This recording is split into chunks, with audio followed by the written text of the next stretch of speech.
시간이 되었으므로 2025년 9월 19일 금요일 아침 예배를 시작하겠습니다. 다 같이 주의 기도로 시작합니다. 하늘에 계신 우리 아버지여, 이름이 거룩히 여김을 받으시오며 나라가 임하옵시며 뜻이 하늘에서 이루어진 것 같이 땅에서도 이루어지이다. 오늘 우리에게 일용할 양식을 주시옵고 우리가 우리에게 죄진 자를 사하여 준 것 같이 우리의 죄를 사하여 주시옵고 우리를 시험에 들게 하지 마시옵고 다만 악에서 구하옵소서. 나라와 권세와 영광이 아버지께 영원히 있사옵나이다. 아멘. 거룩하시고 자비로우신 하나님 아버지, 우리에게 영원한 생명을 허락하시고 하나님의 자녀로 인쳐주심을 진심으로 감사드립니다. 우리는 죽을 수밖에 없는데 하나님께서 은혜를 주셔서 언약을 체결하셔서 우리를 살려주셨습니다. 하나님, 우리에게 소망을 주시고 우리가 성령 안에서 늘 성화되어 갈 수 있도록 은총을 베풀어 주시고 넘어지고 쓰러질 때마다 다시 말씀을 붙잡고 일어설 수 있도록 힘을 주셔서 감사합니다.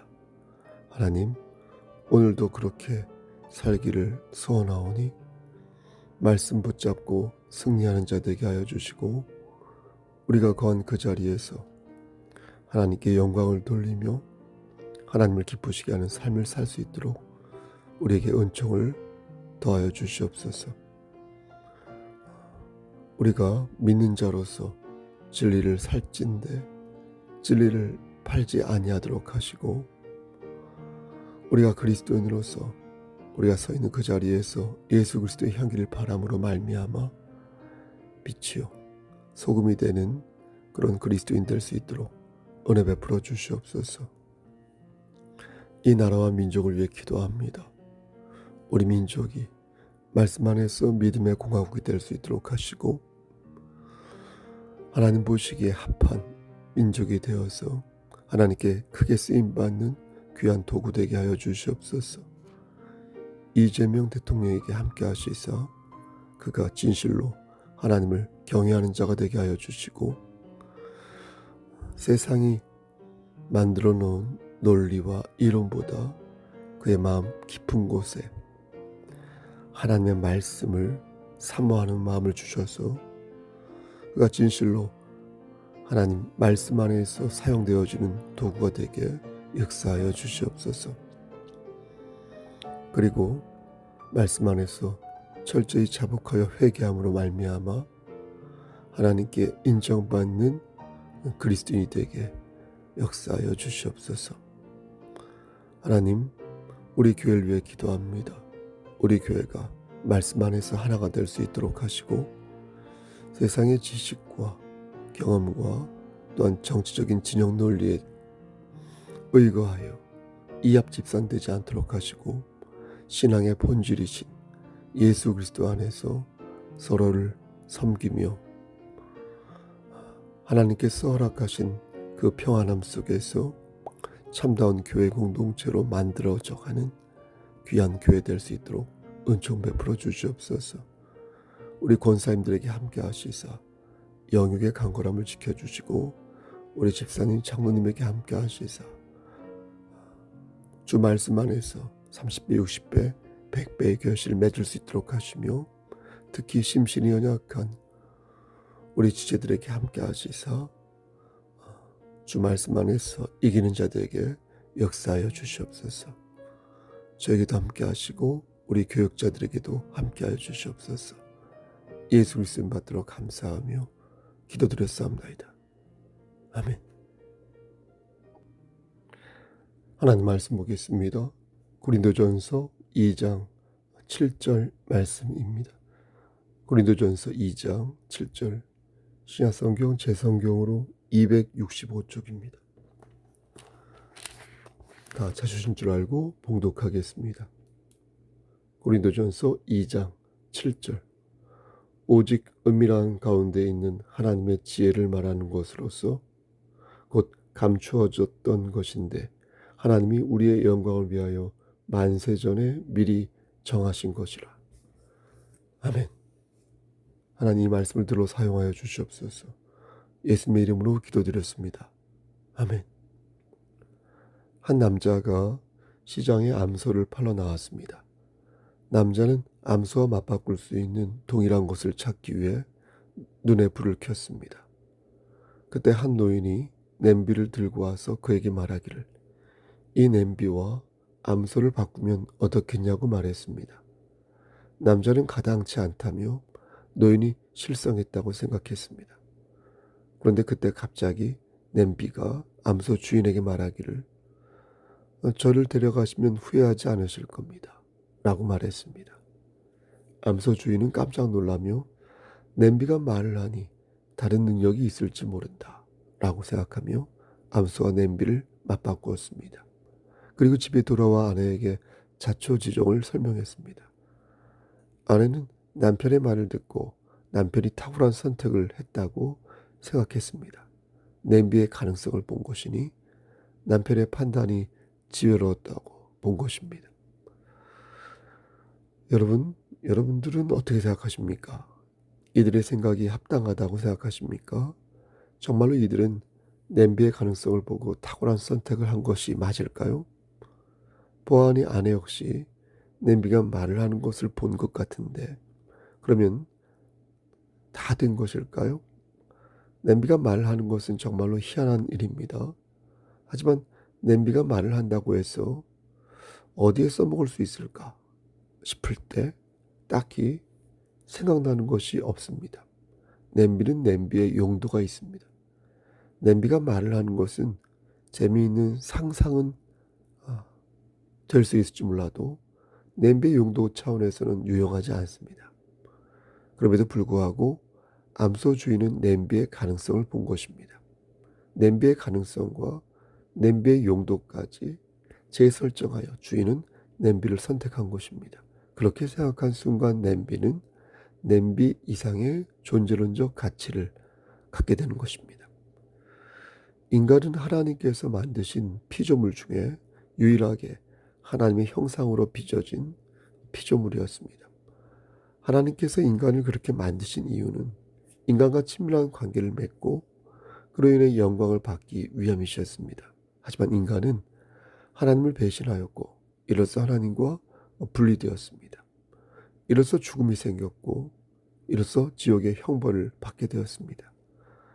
하지만 하나님께서는 인간을 포기하지 아니하셨고요. 하나님의 계시를 허락하셨습니다. 그래서 마음으로 하나님을 믿어 의에 이르게 하셨고 입으로 하나님을 시인하여 구원에 이르도록 하셨습니다. 그런데 이것이 가능하려면 내가 누구를 마음으로 믿어야 하고 내가 무엇을 입으로 시인해야 하는지 정확히 알고 있어야 했습니다. 그러니까 시험을 준비하려면 최소한 시험 범위가 어디 있는지 무엇을 공부해야 하는지 그 정도는 알고 있어야 한다는 것입니다. 만약 하나님께서 이러한 내용을 우리에게 가르쳐 주지 않으셨다면 우리는 하나님의 마음을 알 도리가 없는 것입니다. 그런데 감사하게도 하나님께서는 우리에게 당신의 마음을 보여주셨습니다. 어떻게 하면 구원을 받고 누구를 영접하면 영생을 얻게 되는지 계시의 말씀으로 하나님의 마음을 보여주셨습니다. 이것이 오늘 본문 7절에 나오는 하나님의 지혜인 것입니다. 만세전에 미리 정하신 것으로서 우리를 위하여 은혜를 준비하신 것입니다. 사도 바울은 고린도 교회 성도들을 향하여 말하기를 지금 자신이 전하는 복음이 하나님께로부터 왔으며 너희가 이것을 이해할 수 있는 이유는 하나님께서 너희에게 지혜를 주셨기 때문이다. 이렇게 말합니다. 이전까지는 이것이 비밀로 전해져서 인간이 전혀 포착할 수 없는 하나님의 계시였는데 이제는 그 비밀을 열어주심으로 말미암아 진리가 무엇이고 하나님의 뜻이 무엇인지를 알게 되었다는 것입니다. 그런데 주목할 것은 하나님께서 이 비밀을 가르쳐 주신 것을 재미있게 표현하셨다는 것입니다. 7절 말씀을 가만히 보면 우리의 영광을 위하여 만세전에 미리 정하셨다. 이렇게 말씀합니다. 그러니까 당신을 위하여 지혜를 말씀하신 것이 아니라 우리를 위하여 지혜를 보이셨다는 것입니다. 우리의 영광을 위하여. 그렇죠? 그리고 이것이 급조된 것이 아니라 만세전, 그러니까 영원전부터 구상되어 복음을 통해 알려졌다는 것입니다. 다시 말씀드려서 하나님의 계획은 후대의 상황에 따라서 만들어진 그런 어떤 고안물이 아니라 창세전부터 이미 작정된 하나님의 섭리였다는 것입니다. 그런데 이 모든 섭리가 모두 우리의 영광을 위해, 우리를 위해 준비된 섭리라는 것입니다. 그럼 아담과 하와가 죄를 짓고 에덴 동산에서 쫓겨난 것도 하나님께서 다 알고 계셨던 것일까요? 그렇게 나쁜 짓을 하고 불순종할 것을 모두 알고 계셨다면 이거야말로 우리를 두 번 죽이는 잔인한 행동이 아닐까요? 라고 말하는 사람들이 있죠. 하지만 그것은 하나님을 바르게 이해한 것이 아닙니다. 하나님은 잔혹한 분이 아닙니다. 요나서에서 니느웨를 구원하신 하나님을 볼 때도 그렇고요. 노아 시대의 멸망과 고라당의 전멸과 소돔과 고모라의 멸망을 볼 때에도 하나님은 잔인한 분이 아니셨습니다. 우리는 하나님의 주권과 하나님의 공의 안에서 하나님의 섭리를 이해해야 합니다. 아무리 인간이 고약한 죄를 지었어도 하나님께서는 끊임없이 우리가 장애물을 피해서 다시 주님께로 돌아올 방도를 마련해 놓으신다는 것입니다. 우리는 하나님께서 이미 정해 놓으셨다는 예정론을 바르게 이해할 필요가 있습니다. 보십시오. 성경에서 말씀하는 예정론은 만이교지요. 만이교에서 말하는 그런 운명론이 아닙니다. 인간의 말과 행동이 프로그래밍 되어 있지 않습니다. 지금 말하고 싶으면 말할 수 있지 않습니까? 그렇죠?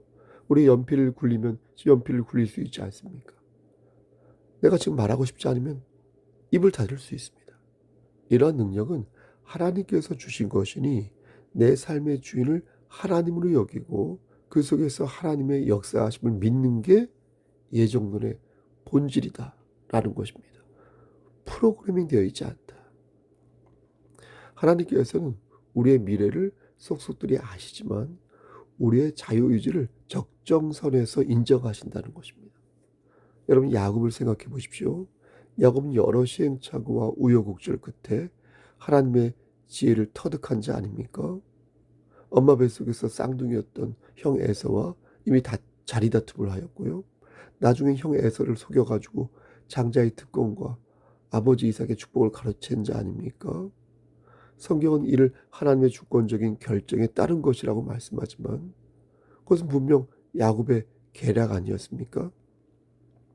야곱이 큰 부자가 되어서 가나안으로 귀향하던 중에 야복 강가에서 하나님의 사자와 씨름할 때도 그렇고 가나안 땅 헤브론에 정착한 후에 딸 디나가 성폭행을 당하고 장자 루벤이 서모 비라와 간통하면서 여러 마음의 근심을 갖게 되는데 이게 다 모두 야곱의 거친 삶 아니었습니까?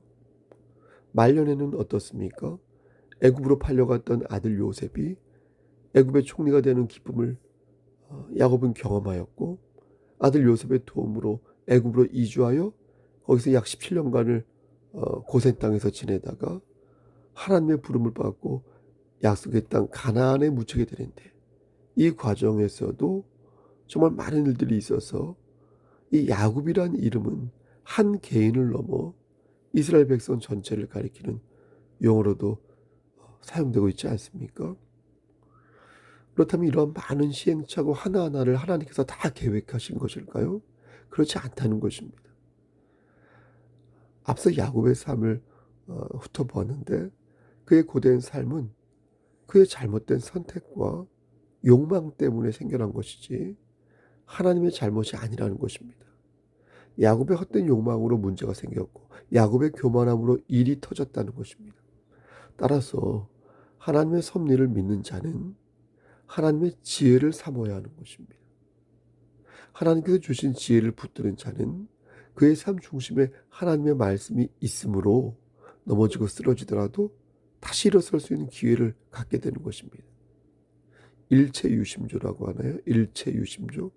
마음먹기에 따라 내가 일어설 수 있다는 게 아니라 하나님을 의지하는 과정에서 우리는 비로소 역동적인 또 창조적인 그런 그리스도인의 삶을 살 수 있게 된다는 것입니다.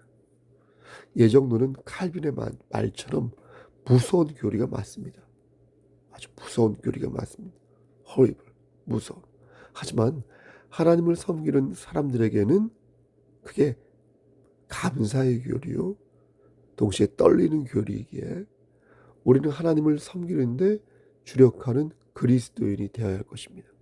그러니까 반듯한 예정론을 우리가 가질 때 반듯한 신앙생활을 할 수 있다.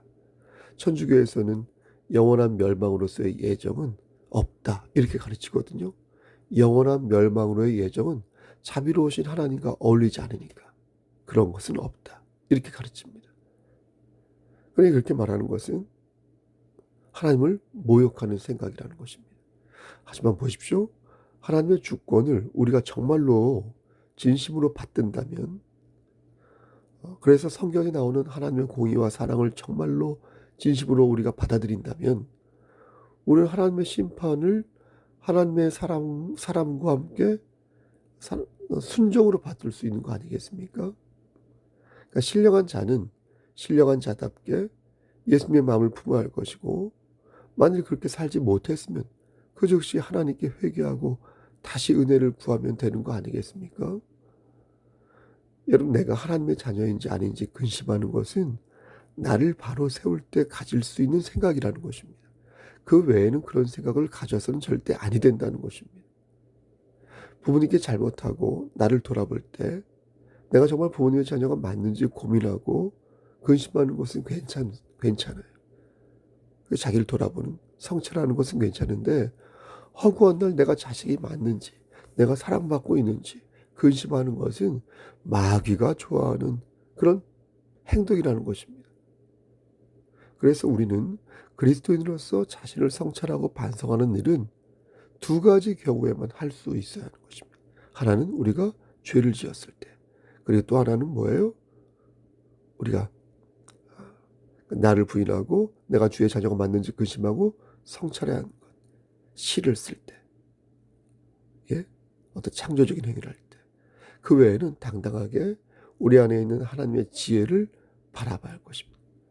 만세 전부터 예정된 하나님의 섭리요, 우리를 위해 예비하신 구속의 힘이기에 우리가 그렇게 확증적으로 확신할 수 있는 것입니다. 여러분, 지금 이 시간 우리는 하나님의 섭리 아래 예배를 드리고 있는 것입니다. 이 시간은 따라서 만세 전부터 준비된 시간이 되겠습니다. 이렇게 모든 것이 하나님의 필연적인 뜻으로 귀결될 것을 우리는 믿는 것입니다. 하나님께서 늘 그렇게 해오셨고요, 늘 그렇게 선한 길로 우리를 이끄셨습니다. 우리에게 남겨진 시간이 제각각 다르지만 어쨌든 하나님께서는 우리를 들어 선하게 사용하실 것입니다.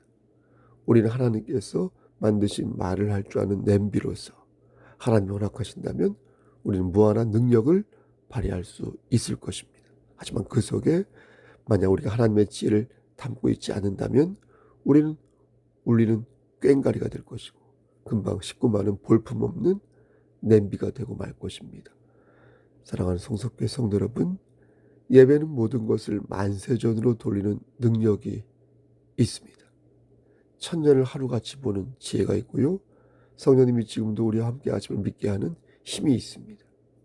바라건대 만세전에 하나님께서 그리하셨던 것처럼 세상이 끝날 때도 저와 여러분들을 끝까지 지켜주시기를 소원합니다. 세상의 지혜를 사모하는 자가 아니라 하나님의 지혜를 사모하는 자를 우리 주 예수 그리스도께서 끝까지 보호하여 주실 줄 믿습니다. 부디 오늘도 하나님의 권능을 기억하시고 하나님의 지혜를 사모하는 그런 그리스도인이 되어서 만세 전부터 그리 되었던 것처럼 끝까지 천국 백성으로 살아남으시기를 우리를 죄에서 구속하여 주신 예수님의 이름 받들어 간절히 축원합니다. 아멘. 이제는 우리를 죄에서 구속하여 주신 우리 주 예수 그리스도의 은혜와 아버지 하나님의 만극하신 그 사랑하심과 성령 하나님의 교통하시고 인도하시는 모든 역사하심이 예정론에서 하나님의 사랑을 발견하는 여기 모인 성도와 그들의 가정과 이 재단과 이 나라 위에 하나님의 사랑하심이 세세토록 함께 계실지어다. 아멘.